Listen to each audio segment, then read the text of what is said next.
Friends, இன்றைக்கி நம்ம ice biryani சேனலில் சுவையும் சத்தும் நிறைந்த வேர்க்கடலை லட்டு எப்படி பண்ணுறதுன்னு பார்க்கலாம். 200 கிராம் வேர்க்கடலை எடுத்து நல்லா வறுத்துட்டு அது மேலே தோலை நீக்கிட்டு இங்கே வச்சுருக்கேன். இப்போலாம் கடைகள்லேயே வறுத்த வேர்க்கடலையும் கிடைக்குது, நீங்கள் அது கூட வாங்கிக்கலாம். 150 கிராம் நாட்டு சர்க்கரை, அதாவது பொடி பண்ண வெல்லம் எடுத்திருக்கேன். 1/2 டீஸ்பூன் ஏலக்காய் தூள், 30 ml நெய் எடுத்திருக்கேன். இப்போ இந்த மிக்சி ஜாரில் நான் எடுத்து வச்சிருந்த வேர்க்கடலையை சேர்த்துருக்கேன். இதை வந்து நம்ம கொஞ்சம் பவுடர் பண்ணிட்டு வந்துடலாம். இந்த வேர்க்கடலையே நல்லா பொடியாக்கியாச்சு. கொஞ்சம் எண்ணெய் வந்த மாதிரி தான் இருக்குது. இப்போ இதில் அடுத்தது வெல்லம், ஏலக்காய் தூளும் சேர்த்துடலாம். இது எல்லாத்தையும் இப்போ நம்ம திரும்ப அரைச்சிடலாம். அரைச்சிட்டு காட்டுறேன். இது எல்லாத்தையும் நம்ம அரைச்சாச்சு பாருங்கள், நல்லா ஒரு நைஸான பவுடராக தான் இருக்குது. இதை இப்போ நம்ம வேற ஒரு பாத்திரத்துக்கு மாற்றிடலாம்.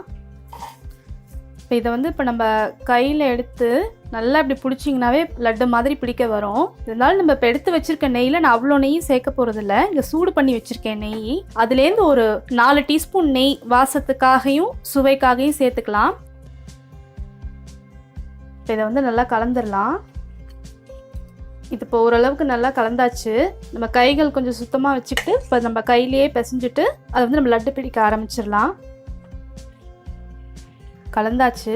இப்போ இதை நம்ம உருண்டைகளாக பிடிக்க ஆரம்பிச்சிடலாம்.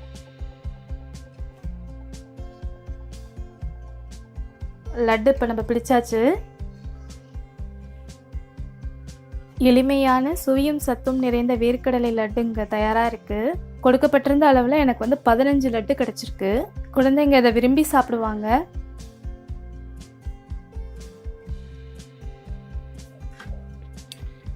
செல்லம் எப்படி இருக்கு? சூப்பராக இருக்குமா. இந்த மாதிரியான தின்பண்டங்களை அவங்களுக்கு அறிமுகப்படுத்துங்க. உங்களோட கருத்துக்களை என்னோட பகிர்ந்துக்கங்க. ஐஸ் பிரியாணி சேனலை மறக்காமல் சப்ஸ்கிரைப் பண்ணுங்கள், லைக் பண்ணுங்கள், ஷேர் பண்ணுங்கள். நன்றி.